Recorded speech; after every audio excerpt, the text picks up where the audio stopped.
group in Kenyan history. So mtu asikuja adanganye aseme, you know what, you guys are not doing, you're not doing, nguvu imeanza kuisha, you don't have any direction, either way you don't have any proper guidance, yeah? But if you've been attending different spaces on X, realize there's so many people who are providing a lot of guidance, and either way we know what we are agitating for. We know like what we want. We want good governance. We don't really need one person to go and atongelele sijui kwa Ruto and aseme, we need whatever, because he knows what people are agitating for. He knows that people are looking for good governance, and I mean that's all. I don't think there's anything else that people want, and accountability. I don't think there's anything else that members of this movement are looking for other than that. The rest of the group are looking for positions. They're looking for power. They're looking for ways, to amass their wealth. There are so many agendas. But at least for the Gen Z movement, everybody's just we're just agitating for good governance and accountability.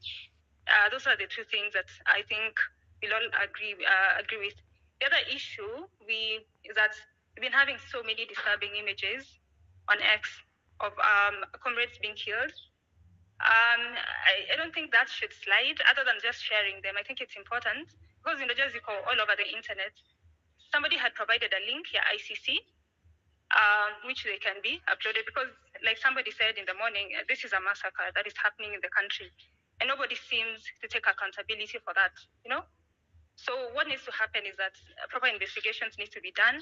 So if people can, whatever, when you come across such images, just go and upload them there, or something to be done. Our government won't do anything. Our ADVERTISE investigates, waji prosecute. The government can't prosecute itself. So we must just have to rely on third party.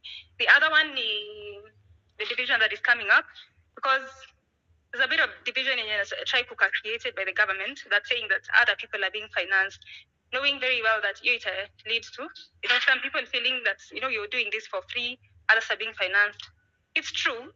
Like somebody said, NGOs wanakwanga financed. That's what we know for sure.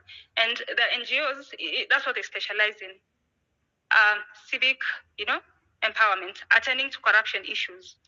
So, I always think his season, they decide to drop off or say, we don't want any funding. They have overheads. So it's okay. If you see anybody providing a list and saying these people are being financed, wanakwanga financed, all through. So they've been discussing, as before this movement, udapata kuna NGOs wanadilingi now all these issues, though as effective, because at the end of the day, human beings are human beings, and when money is involved, inakwanga really hard to organize yourself, So don't be divided because of this.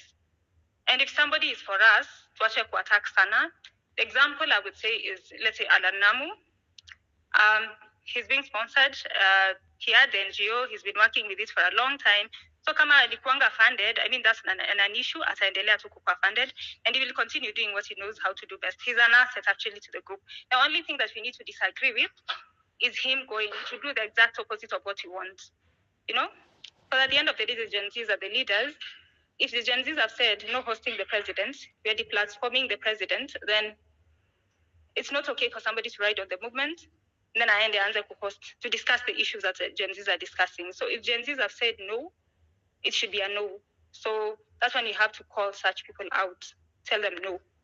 Yeah, because that's how the movement is quite easily hijacked. All in all, I think we've had a lot of successes, but then again, we realize the few successes that we are talking about, nani anaendanga aki pretend that I'm going to do this, alafu anaenda and do something worse. For example, dissolution of the cabinet. Alafu, you can imagine, according to the rumors that you're hearing, he will bring back the same people, the same people who have killed the comrades. Like, if he brings back, let's say, Kindiki, alafu alete Dwale, that's going to be an insult, like on our faces. And then the likes of Kina Joho, people who have no education at all, hakuna kitu ameachieve. He was a governor in Mombasa. Mombasa iko in shambles because of such leadership. So if he just brings a bad cabinet, that will be another insult on our faces. It doesn't matter whether that's government of national unity, that's crap. Really doesn't matter. It will be a huge insult on our faces. And then they're sneaking back taxes. So you can imagine people died and then you disregard concerns, Zawatu. Then you do the same exact thing that you stand and then uka pretend, that you're going to remove. So we have a huge problem. I think the message that needs to be very clear is that we don't care what you do. What we want is good governance. And if that means like having an overhaul of the system, then let's that be it. The other thing about Shaila, ignore him. For me, I think this expose extreme levels of selfishness. Some of us have been faithfully voting for that man. But, what he's done right now, for me, I think it's the worst thing that a human being can do. People have died. And then, instead of you at least having some level of empathy, you use the dead people to negotiate for positions, for power, for money. For me, I think that's the worst thing. Besides what Ruto has done, that's for me the second most pathetic person in the universe. It's basically the two of them. They're the same. So ignore such people, ignore them. Anybody when you support such people, ignore them. Act as if they don't exist. Otherwise, they were not part of the movement. They should continue being as irrelevant as they were. That's all from my side.